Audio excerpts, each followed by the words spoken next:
Ecclesiastes, chapter 1, verse 2, 12 to 14, chapter 2, verses 18 to 23.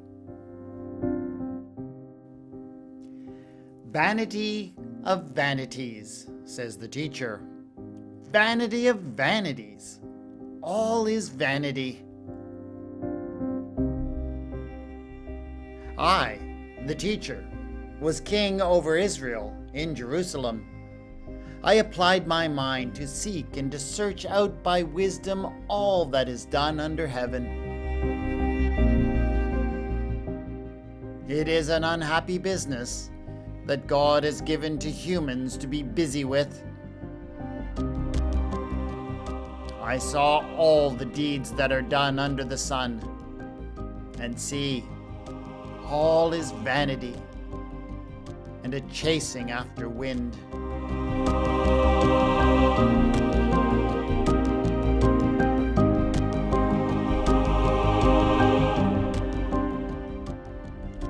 I hated all my toil in which I had toiled under the sun, seeing that I must leave it to my successor. And who knows whether he will be wise or foolish? Yet he will be master of all for which I toiled and used my wisdom under the sun.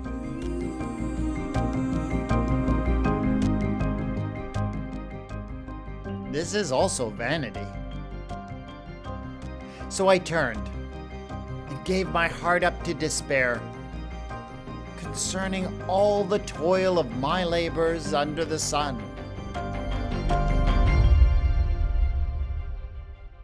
Because sometimes one who has toiled with wisdom and knowledge and skill must leave all to be enjoyed by another who did not toil for it. This also is vanity and a great evil.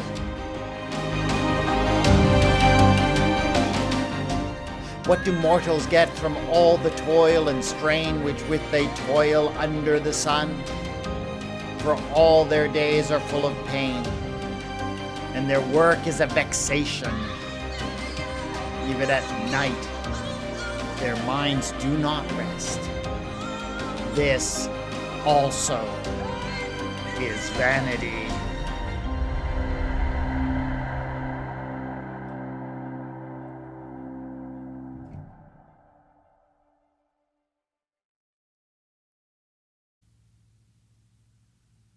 I imagine that you've all heard the proverb, the one that goes like this: early to bed and early to rise makes a man healthy, wealthy, and wise. It is a proverb that is usually credited to Benjamin Franklin, who indeed did include it in a book that he wrote, but he was probably not the first one to say it. The proverb has remained popular, I think, because it seems to just give us plain common sense. If you wake up early, you work hard all day, you don't stay up late at night partying and in frivolous pursuits, the proverb promises you will be rewarded over time with security and prosperity. In many ways, this is the promise that is given to us in our modern capitalistic society. And that's likely what Franklin had in mind. We have set up this free market, free enterprise system in the hope and the expectation that it will create an environment in which, if people work hard and apply themselves, they will be able to prosper. In many ways, it is indeed a wonderful promise. But it's not really a promise that just starts with Benjamin Franklin. As a matter of fact, the Bible, particularly the book of Proverbs, is full of very similar promises. Here are just a few.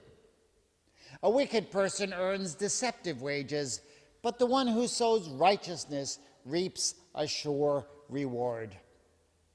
Diligent hands will rule, but laziness ends in forced labor.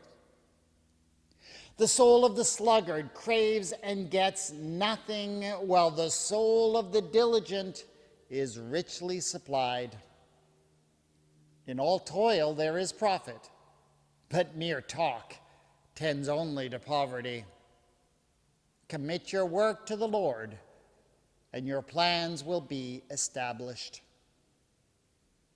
So we get the same promise in the Bible that we often get in our society. If you work hard, if you work smart, you will be rewarded. And of course, since these are in the Bible, these proverbs also add a certain moral dimension to all of this, because they seem to be saying that it is virtuous, therefore, to work hard, and therefore any material reward you may receive is actually a divine blessing. But there is another side to these proverbs. If, as these proverbs state, we can be certain that virtue and hard work will always be rewarded with success and wealth, well, does that not also mean that we can assume, based on these proverbs, that we can just look at someone's situation in life and conclude that we know how they got there? Let's say if we see someone who is healthy, wealthy, and wise, can't we just simply assume, well, they must be an early to bed, early to rise, hard-working type of person, right? If we see someone who is richly supplied, we can assume they must be diligent, right? Any one of these proverbs, you can just take it and turn it around and assumed, based on the proverb, that whoever has good fortune must have deserved it.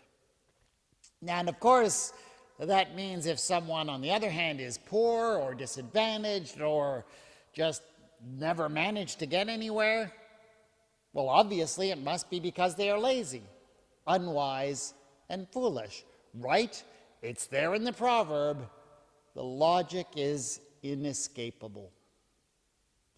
And here's where we see there might be a bit of a problem with this kind of proverbial thinking. Because what do you do when things don't turn out that way? What do you do when good, hard-working folk don't get ahead because of things that might be beyond their control? What if the people you see who are wealthy just don't seem to be more righteous, more hardworking than anyone else? What if, in fact, they turn out kind of like that man in Jesus' parable, the man who is self-centered, selfish, and a greedy jerk? What then?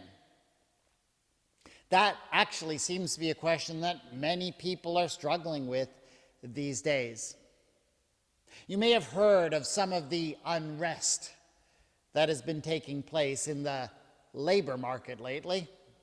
I'm sure you've noticed the stories of restaurants and employers who seem to be constantly complaining that they just can't find anyone willing to do the work they have. Many such enterprises are understaffed, unable to find anyone willing to accept the jobs they are offering. What you may not have heard is the other side of that problem. Because you see, if you listen in the right ways, if you listen in the right places, you can hear the stories these days of the people who are not taking those jobs, and they will not hesitate to tell you why. They will tell you that they have actually been doing that kind of low-wage work for years, and in all that time it simply hasn't mattered how hard they have worked. They have been going early to bed and early to rise, and it has not resulted in them getting healthier or wealthier. And so guess what? Now they are getting wise. They're saying they can no longer afford to do it. They can no longer afford to live in cities where they're employed to serve the people who live there. They can no longer afford to live elsewhere and travel to the city to work, because who can afford to travel these days? They are wise enough to calculate that if they moved to where the work is and took that low-wage job they would not get ahead. They would fall further and further behind financially as time went by. And so the promise of the Proverbs, for many, seems to be broken. It's enough to make some people say that maybe we should just throw out these Proverbs altogether. But if you think that's just a frustration of modern life, and maybe especially of younger generations today, you got another thing coming. There is an ancient biblical author who understands all of that. We're not actually sure what his name was. In his book, he calls himself Koheleth. That is left simply as Koheleth in some translations. Other Bibles translate it as something like the teacher. This author also identifies himself as a king of the house of David, but that may be a literary device, not necessarily an indication that he's a real king. In any case, what he writes about are not the struggles of kings who are trying to manage the rule of a country. No. He writes about the struggles of clearly ordinary people who are just trying to hold on and make it in the world, in a world that doesn't seem to care whether they work hard or not. They simply can't get ahead. And whoever he was, this Koheleth, pretty clearly read the book of Proverbs. And he had heard the promise that if you work hard and apply yourself, you will get ahead. And he is in this book taking up his pen to say, hey, wait a minute here. It doesn't always work out like that. Vanity of vanities, says Koheleth. Vanity of vanities. All is vanity. And when he says that, I don't know about you, but I can just imagine someone like a modern millennial, looks at the system they are inheriting, a system where you graduate from school with a massive debt, get a job that offers you no security, find yourself in a situation financially where it will simply be impossible for you to ever own a home. And what do you say? What are people saying today? Man, that is a load of vanity. Except, of course, they don't use the word vanity, but maybe vanity is the closest word that I can use in a church. And I see Koheleth echoing the sentiments of many such people in the world today who have gotten tired of working hard for a prosperity that just never seems to arrive. What do mortals get from all their pain and strain with which they toil under the sun? For their days are full of pain, and their work is a vexation. Even at night their minds do not rest. This also is vanity. You work, and you work, and you work, and instead of getting ahead, all you get is behind on your sleep. It does sound very much like something someone could write today. And all I wanted to do basically is highlight that you actually get both of these messages in your Bible. I know that a lot of people think they can just turn to the Bible and get an absolute unchanging nugget of truth, a truth they can hold on to and know that it's always there. And that would be a wonderful truth to get from the book of Proverbs, right? A wonderful truth to hold on to. If we could just know for sure that people deserved all the good that came to them. If we could know for sure that any who experienced misfortune deserve it because they were lazy or evil, it would put us at ease. Make so many of those anxieties we carry around with us go away. But you know what? Biblical truth doesn't work like that.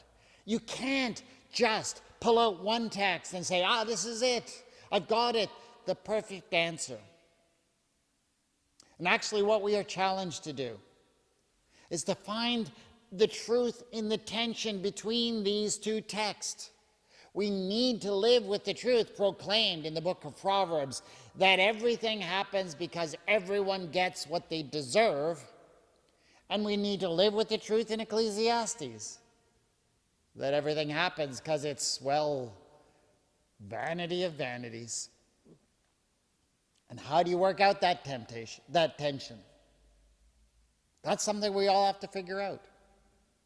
I actually find it kind of interesting that we seem to see Jesus working out that tension in the parable we read this morning from the Gospel of Luke. Jesus worked it out, as he did most things, by turning it into a story. The land of a rich man produced abundantly, he said. So here's a man who experienced great prosperity. Well, according to the book of Proverbs, we should know why he is so prosperous. Obviously, he must be good and righteous. He must have worked hard to deserve such prosperity. That's what it says in Proverbs. And maybe that's how it should work out. But Jesus is clearly telling a story that is grounded in real life.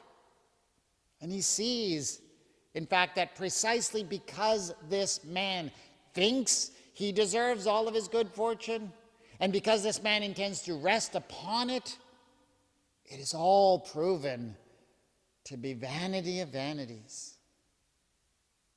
What do we do with all of this? Well, I think it is true. I know it is true that each one of us owes it to ourselves to do our best in this life. Yes, work hard. Live the best life that you can live. Do good for others. And it is good to hope that you will be rewarded for such actions. But the reality, the simple reality of this world is, does it always work out that way? And what Jesus seems to be saying with this parable is actually the greatest danger is to fall into thinking that the blessings you have received are given to you by anything but grace. And as long as you begin to rely upon these things instead of the one who is the ultimate giver of all blessings, you will not find meaning in any of it, at least not over the long term. And what's worse, you will easily fall into judging people unjustly when they don't succeed, assuming all kinds of evil things about them. And that is indeed vanity and a great evil. Lord our God, life in this world doesn't always go the way it should. But it's hard here sometimes. Thank you that you understand that. Thank you that Jesus clearly understood that. Thank you, you join us in the struggle for meaning and hope and direction in life. And that is a great blessing, and that is not vanity. Amen.